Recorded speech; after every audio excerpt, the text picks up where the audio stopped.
పెద్దపల్లి జిల్లా ఆసుపత్రి నూతన 100 పడకల భవన నిర్మాణ పనులను ప్రభుత్వ విప్ ఎమ్మెల్యే చింతకుంట విజయరమణరావు ఆకస్మికంగా తనిఖీ చేశారు. నిర్మాణ పనులను వేగవంతం చేసి రాబోయే 6 నుంచి 7 నెలల్లోగా ప్రజలకు అందుబాటులోకి తీసుకురావాలని అధికారులను ఆదేశించారు. ప్రస్తుతం మత శిశు ఆసుపత్రి భవనంలో జిల్లా ఆసుపత్రిని నడపడం వల్ల రోగుల రద్దీ తీవ్రంగా పెరుగుతుందని పేర్కొన్నారు. అతి త్వరలోనే ఈ పనులన్నీ పూర్తి చేసి నూతన భవన ప్రారంభోత్సవానికి శ్రీకారం చుడతామని వెల్లడించారు.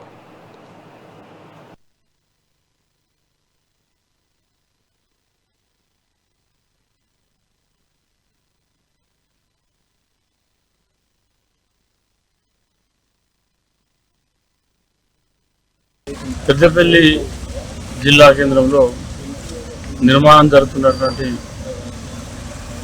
100 పడకల ఆసుపత్రి భవనాన్ని పనులు పరిశీలించడం జరిగింది. మరి సంబంధిత హాస్పిటల్ ఏఈఆర్ కూడా ఇక్కడే ఉన్నారు. మరి వారితో పాటు సూపరింటెండెంట్ సివిఆర్ ఉన్నారు.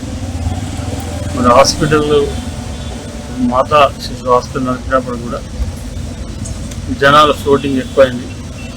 దాంతో త్వరగా పనులు పూర్తి కావాలని చెప్పి ప్రయత్నం చేస్తూ ఉన్నాం. రాబోయే మ్యాక్సిమం 6 to 7 monthsలో హాస్పిటల్ భవన నిర్మాణాన్ని పూర్తి చేసి ప్రజలకు అందుబాటులో తీసుకొచ్చేటువంటి ప్రయత్నం చేస్తాం.